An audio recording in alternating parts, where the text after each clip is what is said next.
Hi everybody, I'm Rob Olsen from Rob Olsen Photography, and this is Greg from Gregarious Productions. We're standing here at the Bell Center filming the second episode in A Brief Word from the Fans. And I'm going to be behind the camera tonight, so Greg over here is going to be your special guest host, and we're going to be talking to the fans about how they feel about the strike and some of the issues associated with it. So I'm just going to pass the mic over to Greg, and he's going to introduce himself a little bit. Hey guys, so let's be clear. I've been a fan since I was about as old as I can remember. My family, not so much of a fan. My wife, my daughters, definitely. Now, let me tell you, when there's no hockey, what are you going to do with yourself? When there's no stats to follow? When there's no season to start? I mean, come on guys, get it together. Anyways, that's my opinion. But you know what? This isn't about my opinion. This is about what the fans have to say. So for the rest of the night, I'm gonna keep my yap, for the most part, shut. Let's go. Hi, so we found Paul here right near upstairs, and we're just gonna ask him a couple of questions. Is that all right? That's fine. Okay, so the initial question is, what are your thoughts about the hockey lockout at the moment? Well, I really think it sucks because we should be watching hockey. We're in Montreal, and it's what we do when the summer's over for the next 6 months. Clearly, it's come to our attention that Andrei Markov happens to be in a contract with a Tier 2 KHL team. Signed just yesterday. And what would your thoughts be on a player that's only played 13 games in the last 2 years, but is now going to play for a Tier 2 Russian team? Well, again, that's a lot of details that, depending on how the contract is written up, and he had the bad knee and he couldn't play. It's unfortunate. Now he was just getting back into it. I'd love to see him play here, not in Russia. Great. For sure.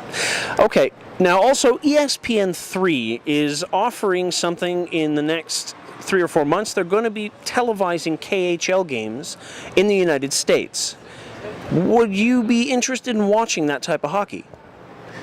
I'm really an NHL fan, and I'm hoping they're going to get it together before the deadline in December and watch those games. Okay, so if it were, instead of European hockey, minor league hockey here in Canada and the US, would that be something you'd be interested in watching?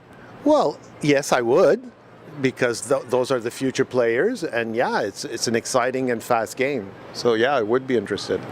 Well, great. Thank you very much, Paul. Okay, my pleasure. Awesome. Ben voici le commencement. J'en ai Marc. Yes. Puis Sylvain. On est ici à Montréal, puis on va faire cette entrevue en français. De mon côté, la première chose que je veux savoir, c'est qu'est-ce que vous pensez du lockout? Moi, je trouve tellement que c'est niaiseux. Là. Vas-y, toi. C'est un peu décevant, mais en même temps, il faut comprendre les joueurs qui ont beaucoup concédé lors du dernier lockout. Est-ce que vous êtes au courant que Markov, il vient juste d'être signé une équipe de KHL? Ouais. Et que vous pensez? Moi, je pense que ça pourrait vraiment, mais vraiment tourner contre lui, honnêtement. Si le gars, il est en deuxième division de Russe, où est-ce que c'est les équipes de fiers à bras, où est-ce qu'il va aller jouer, où est-ce qu'il pourrait se faire blesser, comme il pourrait pas se faire blesser, honnêtement. Mais il y a des bonnes chances de se faire blesser parce que les gars, ils courent juste après ça dans sa deuxième division de Russe. Puis s'il se fait blesser, ben, je pense que les dirigeants du Canadien seront pas très contents.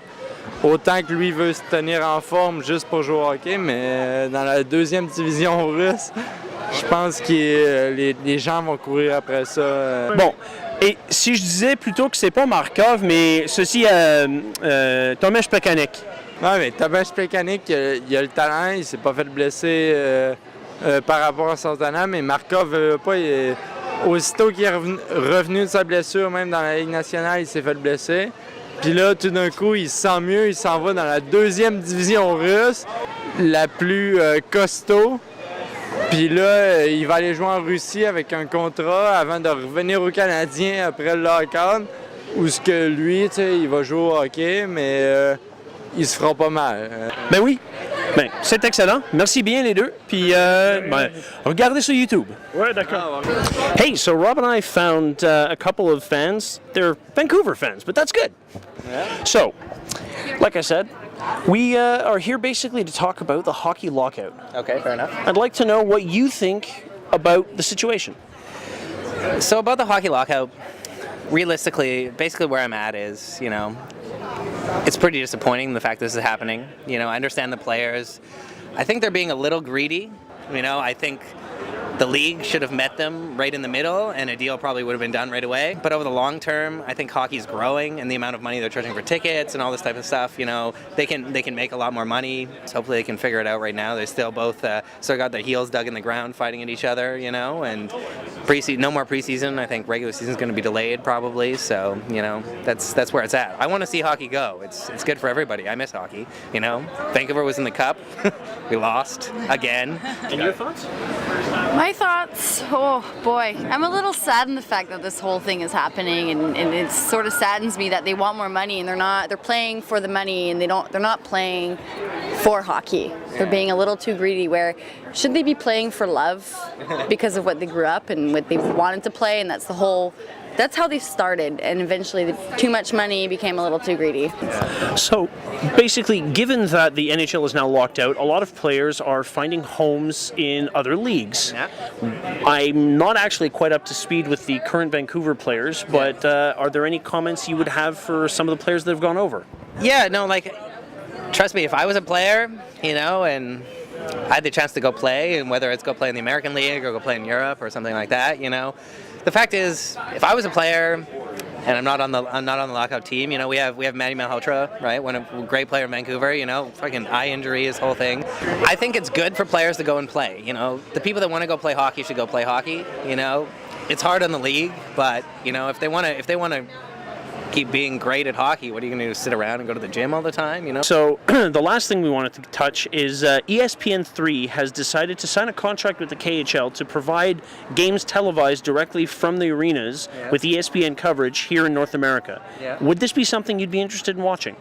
I would watch it. You know what I mean? I don't think it would be super exciting or amazing for me. You know, if you got some good names in there, right? You know, like you were talking about, it'd be entertaining to watch. Do I think I would take a ton of time to watch it? Probably not. Would I follow it? Would I follow it in the stats and see how players are doing? Probably. You know, I think realistically that's sort of where I'm at with that kind of stuff. So yeah, great.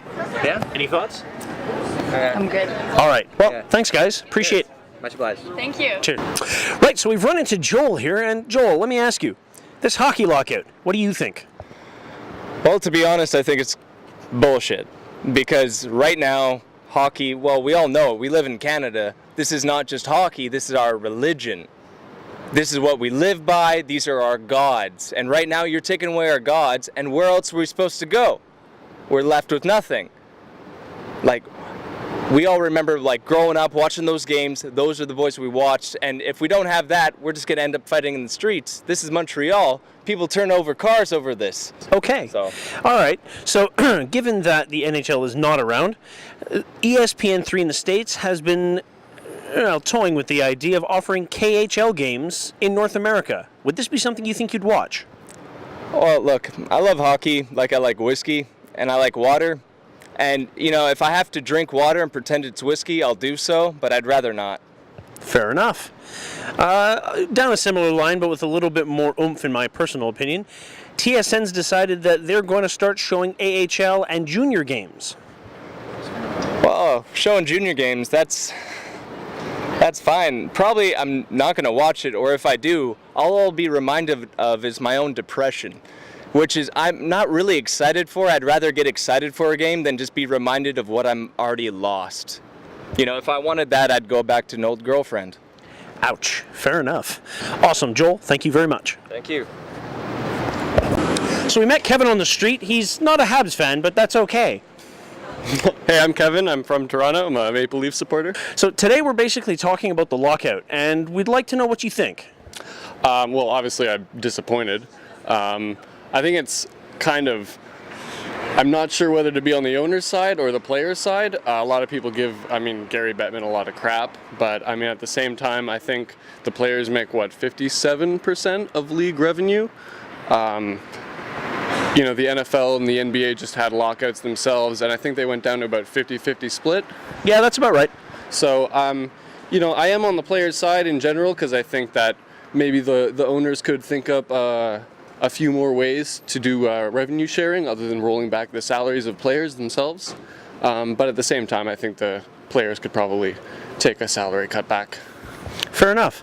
Okay, so as far as players go who've moved over to the European leagues, what are your thoughts? All for it. I mean, you know, they're not making money for a year, so, and they're professional athletes. I think the game is great in Europe. The KHL actually is some pretty good hockey, the Swedish Elite League. And, you know, if the NHL does come back, a lot of those players have outs in their contracts. So, you know, I'm all for Ovechkin, Malkin, Nikolai Kulemin going over to Russia, you know. In the case of a player such as Andrei Markov, let's say, who's got 13 games in the last 2 seasons, basically, and now he's playing for a Tier 2 KHL team. Well, I didn't actually know that. I think Andrei Markov is of a higher quality than a Tier 2 KHL team. I actually don't know the circumstances around that, though. The biggest concern we've had from a lot of people, is that a lot of the guys in those Tier 2 leagues are just bruisers looking to make their name somewhere. Yeah, that's definitely a problem, I guess you could say. So in that case, maybe it's kind of the opposite of what you want. Right, so to wrap things up, I think we'll go with... on ESPN 3 in the States, they're actually talking about a contract now to be able to show the KHL games on a more semi-regular basis. Would that be something you would be interested in watching? Yeah, definitely. I'd be interested in watching KHL games. My one comment about that is why can't ESPN show more NHL games when the NHL is on? But, I totally agree. yeah, but you know, hockey's hockey. Definitely. Oh, Kevin, thank you very much. Appreciate your time. Yeah, thanks. Well, we ran into a real bit of luck here. We've actually got a local legend, Ziggy Eichenbaum, who's actually willing to give us a little bit of a, I guess a perspective from the street. Well, I mean, it's a little bit boring right now without hockey. It hurts. It's a little quiet, and I just hope that it's going to start soon. I think they should lock him up in a room until they decide not let him out. So the lockout itself, what are your thoughts? I'm sort of a little bit more with the owners than the players, because I figure if you're spending $300-400 million, you deserve to make a little buck. All right, I can totally understand that. Now, something we learned very recently is Andrei Markov has actually been signed to a KHL Series 2 league. So what are your thoughts on that? I hope he's got good insurance. Because otherwise, we're in deep trouble if he gets hurt down there. But if he does, at least we know we don't have to pay for it and go off the cap. Yeah, no kidding. Now, in my opinion, I think it's kind of interesting. But if we were to replace Andrei Markov with Thomas Plekanec, would you have any different thoughts? It all depends how he starts the year. We only seen him a couple of months last year, and if he develops the right way, we'll have a star. But again, does he have a crystal knee? True enough. Well, Mr. Eichenbaum, we can't thank you enough. It's a This has been a little hit, and we got lucky. We hit a little local star.